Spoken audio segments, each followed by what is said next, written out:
back at Ray's house again. These are some small examples of the corundum rubies. Corundum is like the family of sapphires and rubies. And when they're red like this, that's how you know they're rubies.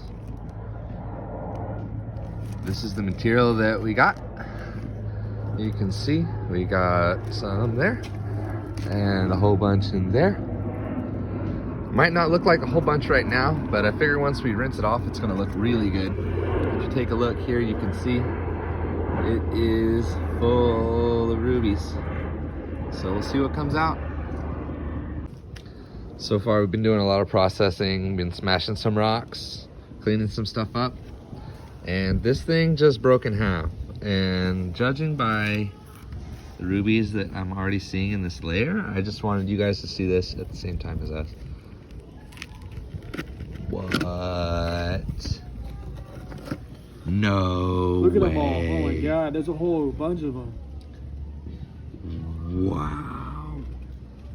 It's just filled with these tiny rubies. We're gonna clean this up some more and keep going. All right, guys, we're in the dark here because rubies are fluorescent. That's right. Those are some of the rubies in there. You can see the incredible bright red color. And that is the only way that I've been able to pull it out of the sand so far. Here's the sand, some of the sand. Actually, what I did was I did 2 batches. And you can see those little red dots. Those are just crystals. So I'm gonna be pulling tiny red dots out of the sand for a while to make sure I get all the good crystals. And then I can get them in my little tube. The ruby tubey. All right, we'll get back to it and I'll finish up the reveal tomorrow. I've been working all day long and now it's dark. Still here in the dark. I just finished doing a lot of black lighting on the sand. Pulled out a ton of crystals. This is what we got. Oh Jesus, just put my knee on a sharp rock. Let's do that again. This is what we've got. Look at the way these rubies fluoresce. I mean, holy crud. And then the crazy dog Guinness is here. Huh? And Ray's here. Yes. And here's the rubies. Who are you talking to? YouTube. Oh, okay. Yeah, you know. Here.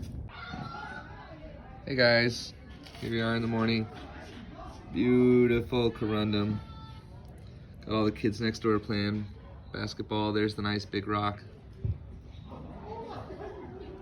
There's the nice big flat ones that we cracked open there. Some nice medium-sized rocks. Big pile is just nice flat ones.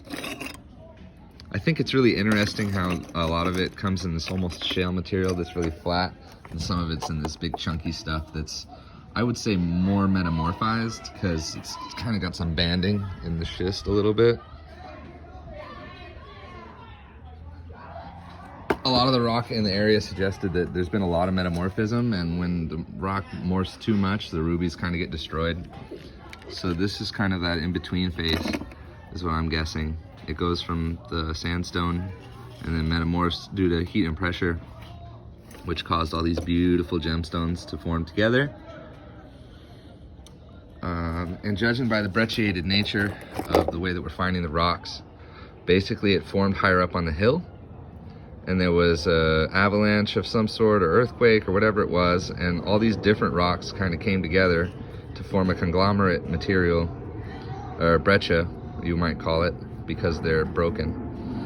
And then they kind of re-solidified, and so when we went, we were just chipping it out of the rocks. I think this was probably the original form, was the flat shale, and then when that broke and busted, then that's when these other rocks were able to form like that. And that's why we're finding it in multiple different kinds of materials. A lot of the excess rock that I had, I just decided to crush it up, check and make sure there's nothing in it. And then last night I went through the black light and got as much of it out, anything that looked interesting. These are all the smaller bits. A lot of the stuff that I black lighted last night ended up in here as well. These are good matrix bits. they're chock full of rubies, and I got a whole jar of them, so that's kind of cool.